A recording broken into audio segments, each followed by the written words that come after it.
Welcome to the Knoy Church podcast. We're glad that you're interested in connecting through this teaching time.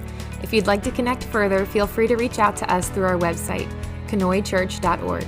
For now, enjoy this teaching from Knoy Church, where our mission is to lead people into a growing relationship with Jesus Christ.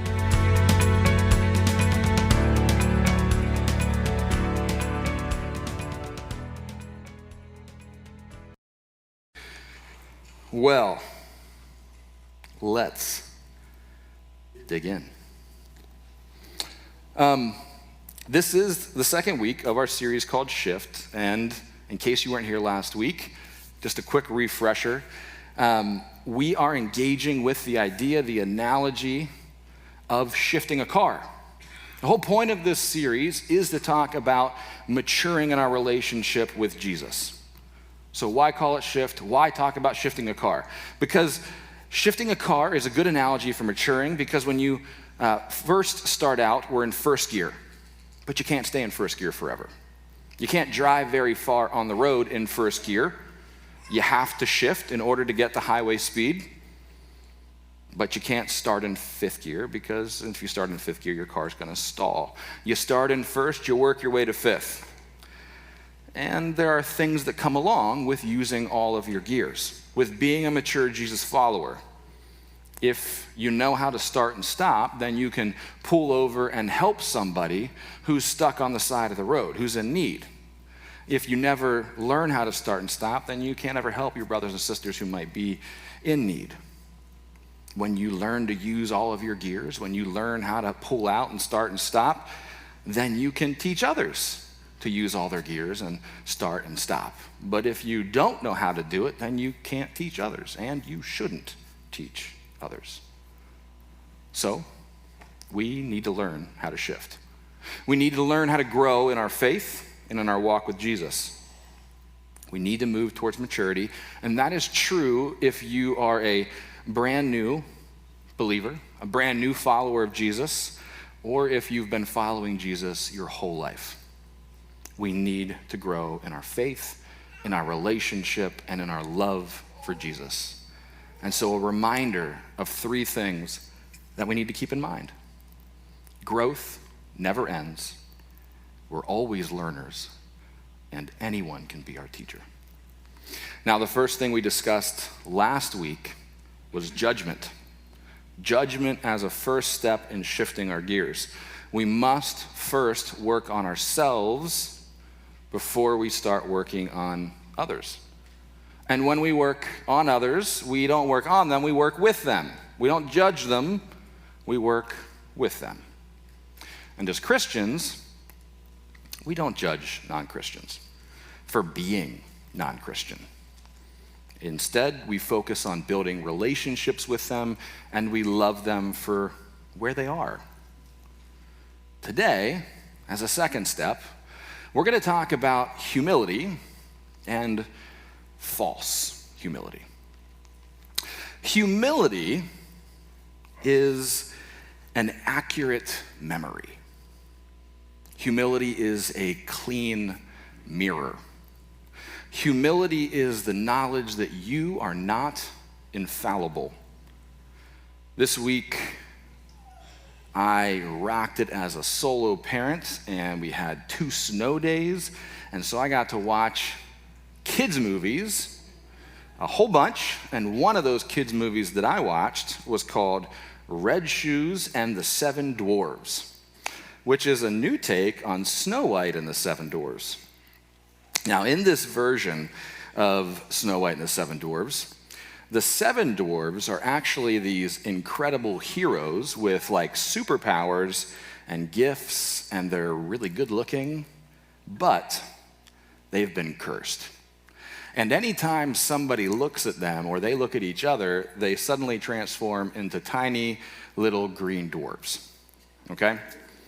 And Snow White isn't your typical looking princess. She's like the most kind-hearted person in the entire kingdom, but she's a little bit plus-sized until she puts on magical red shoes.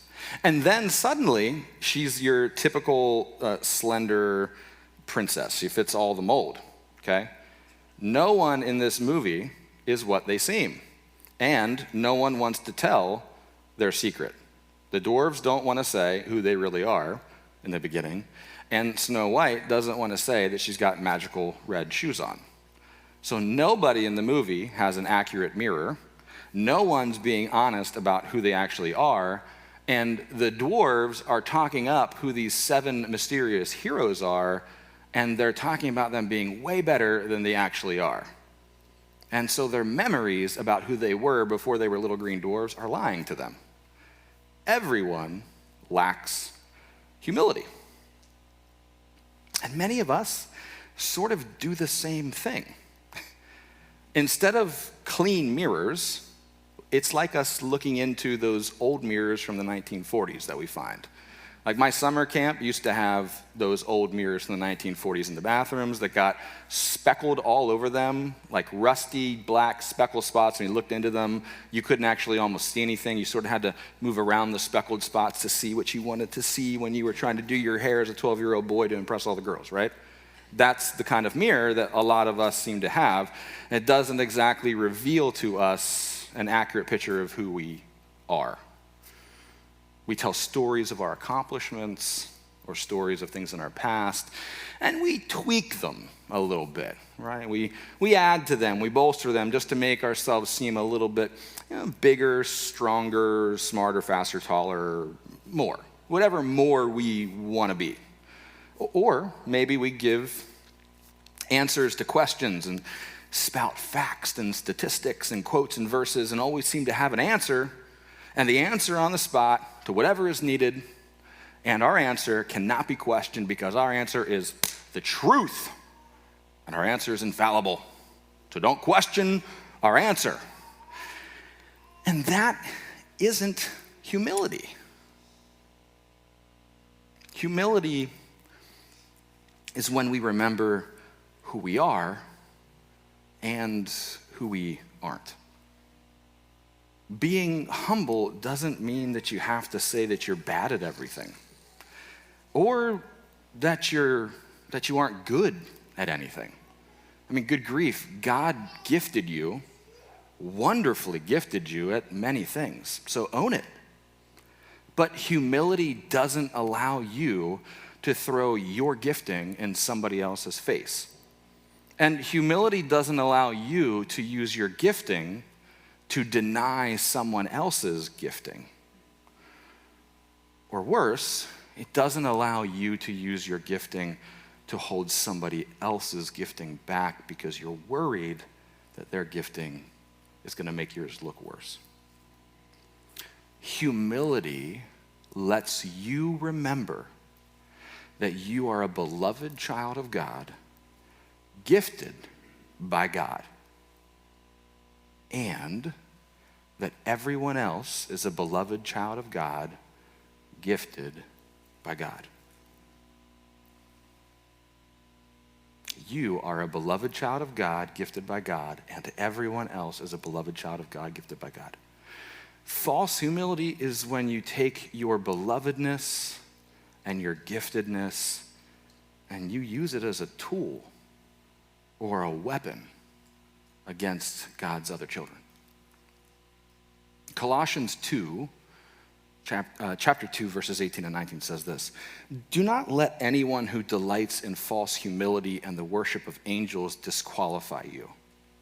Such a person also goes into great detail about what they've seen. They're puffed up with idle notions by their unspiritual mind.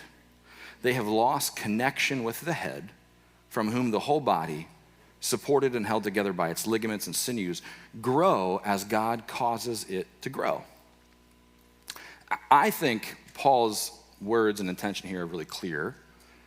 Don't let someone who delights in false humility disqualify you. That person who delights in false humility has lost connection with the head. Now, the word for head here is kephale. It has a literal and a metaphorical meaning. I want to tell you both those things because I think both those things actually will help you understand why it is so deadly to use your belovedness and giftedness as a weapon. Okay? The metaphorical meaning is that you lose your connection to Christ. You don't want that. Nobody wants that. If you lose your connection with Christ, you have a major problem. But also, you shouldn't let a person who's pretending to have a connection with Christ disqualify you from a connection with Christ. The person who has false humility has lost their connection with the head. They lost their connection with Christ. So why would you let that person disqualify you from a connection with Christ?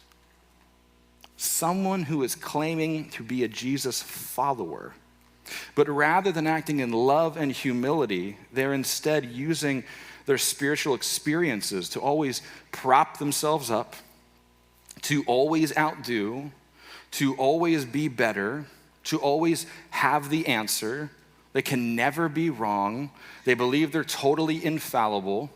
They're always proclaiming their gifts, but instead, and always putting others down or finding a way to hold others back. Those people, Paul said, have notions of their own mind. Those are not of the mind of Christ. They've lost connection to the head of Christ. And because they've lost connection to the head of Christ, they aren't going to grow. Or as we would say in the series, they aren't going to shift. And if they can't shift, why would you allow them to tell you that you can't shift?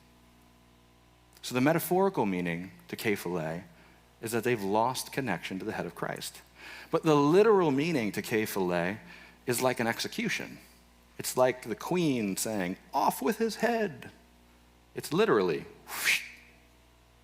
So while some of you might have somebody in your ear nitpicking and keeping you down, or maybe some of you are the nitpicker, some of you might be the person keeping others down, know where that leads. You can only be cut off from the head so long before you will wither and die. And then it's kind of like Weekend at Bernie's. Okay? Because then the rest of us have to carry you around. All right? And we're sort of like working your arms and legs and trying to get you to move around and be a part of the body of Christ, and you don't really want to, and you aren't trying, and then you get more bitter because in reality you're dead.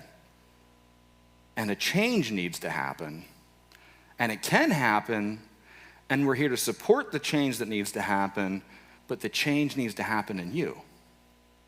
You first. Because you're the one who cut off yourself from the head. Metaphorically, cut off from Christ. Literally, whoosh. You don't want either. No matter what, we don't want to be cut off from the head, because being cut off from the head will eventually lead to death. That's the long term. The short term, it stops our growth. It means no shifting. So we need to be aware of humility and false humility. Humility is when we remember who we are and who we aren't. We aren't perfect.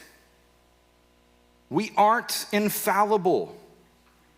We are in need of grace. And we are incredibly gifted. Those gifts come from God. We are God's beloved children. Pride is when we forget who we are. Just pretend writing all these down. Pride is when we forget who we are. It's when we start to think we're pretty perfect. It's when we start to think everyone else needs grace. It's when we forget that we need it first. It's when we tout our gifts above everyone else. It's when we take our belovedness and then we use it against others. That's pride. False humility is when I take all that pride and I package it up into a nice little envelope called spirituality. That's false humility. And I take pride and I put spirituality on it. That's all it is.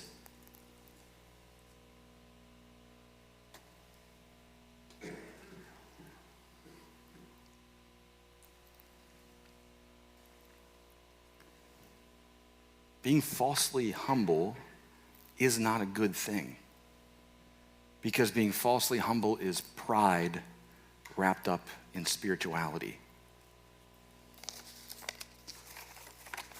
Because this is sin. And all we've done is dress it up. We didn't actually take care of it. We just made it look pretty. We need to actually take care of it.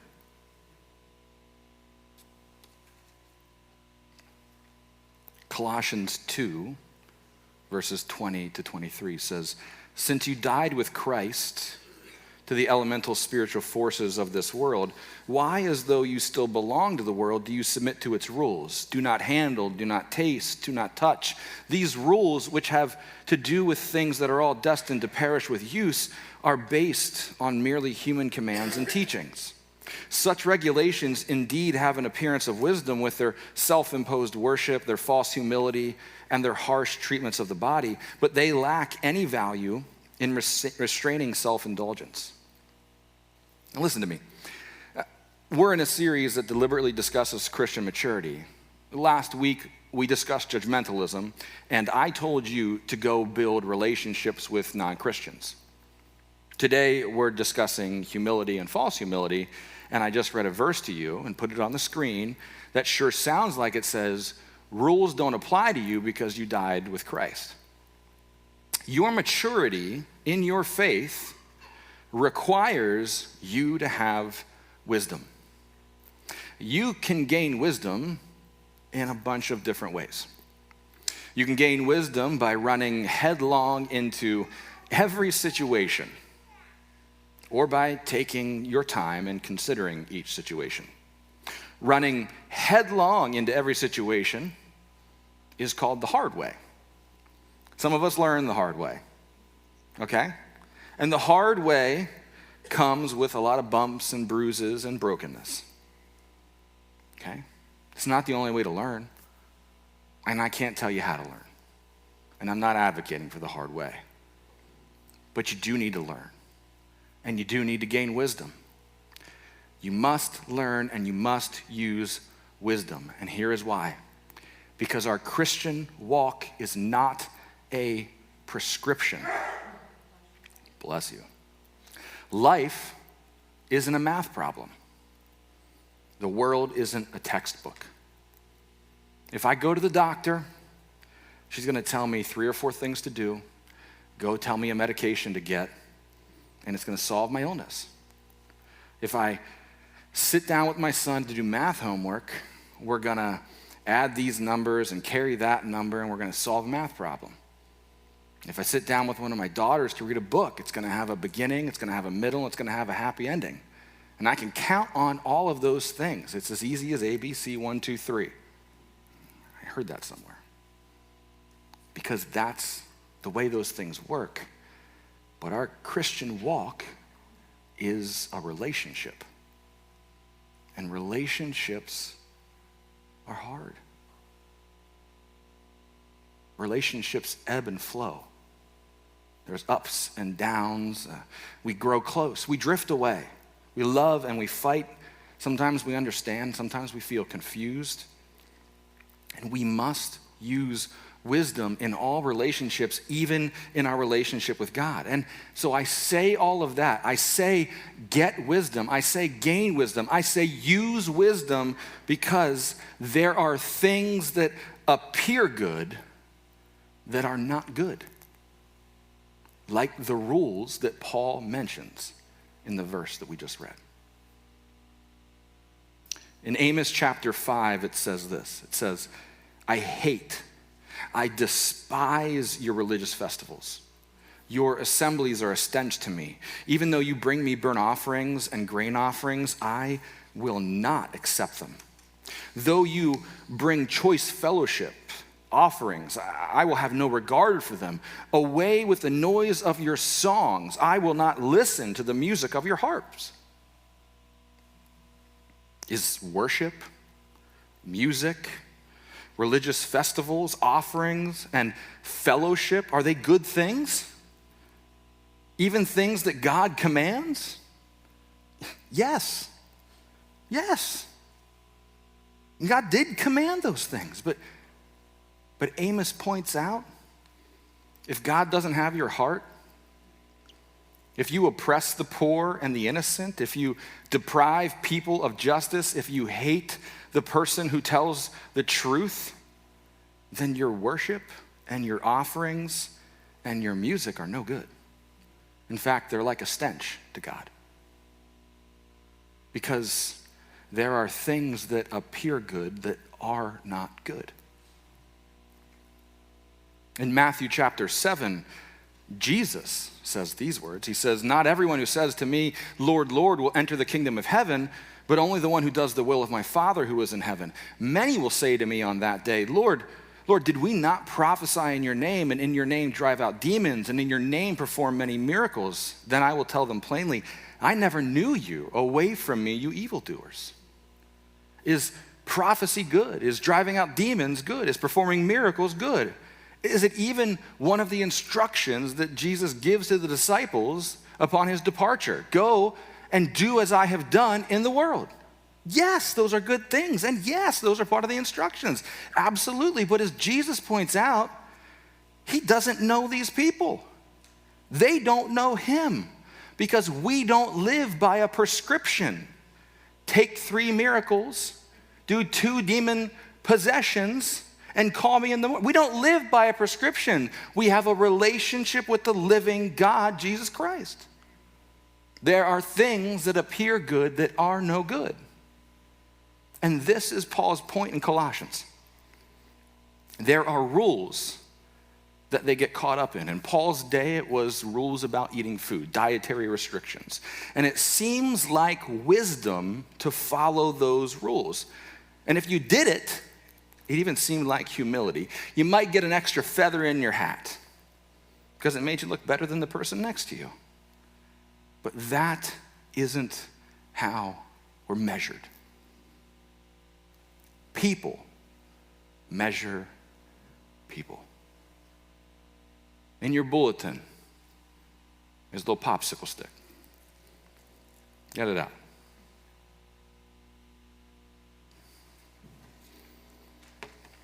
If I could have, I'd have fit one of these in your bulletin. But I couldn't. So you got a popsicle stick, not a ruler. This is your ruler. Okay? People measure people. People get the rulers out. You know, your car is made so precisely. It's made to the nth degree, and it has to be made to the nth degree because there are parts that move in such a way that if they weren't made precisely, your car wouldn't work. Some of those parts are moving at thousands of revolutions a minute. They have to go together perfectly. Even when we talk about clutches and manual gearboxes and learning how to drive stick shift, when you are learning how to drive, that is one of the things that is spinning at thousands of revolutions. It has to be measured so specifically. But when you are learning how to drive, you learn how to drive by feel, not with a ruler. See, people are the ones that get this ruler out. They're the ones that measure. We like to see how things stack up against others. We like to see how people measure up to other people. But that's textbook. That's math problems. That's prescription way of thinking. That's pride. Wrapped up in spirituality is what that is. It's sin dressed up to look really nice. It's a dead man. It's Bernie talking, trying to disqualify you when you're the one living a faith. The gospel, the good news, that word gospel means good news. The good news is that the way to follow Jesus, the way to live like Jesus lived, is relationship, not prescription. And when you died with Christ, which is what that verse we just read said, you were released from all of those rules. So I want you to take your popsicle stick and I want you to break it. Break it. You were released from those rules. Okay? When we do something like this during a sermon, during a teaching time, when you do something, it helps you remember it. So break the popsicle stick. You were released from all of those rules. Jesus doesn't care how you stack up to the person next to you. He doesn't measure you. What Jesus cares about is that you are with him, that you are growing with him, that you are living with him, that you are taking the next step with him, that you are one of his beloved children. That is what he cares about. And the gospel, the good news, is that you can make that choice today, right now, if you've never made that choice before. That you can join him. That you don't have to live in a world where you measure up. Because Jesus doesn't measure you. Jesus wants relationship with you. And now you get to share it. Now you get to take your broken popsicle stick and you get to share that brokenness with anybody you want. Because you don't measure anyone else. No one measures you. And you don't have to put yourself up against anyone. And if you can remember that, if you can remember this broken ruler, that it's not something that you need to use as a weapon, that it's not something to be used as a weapon against you, then you have already shifted in wisdom and in humility. Amen?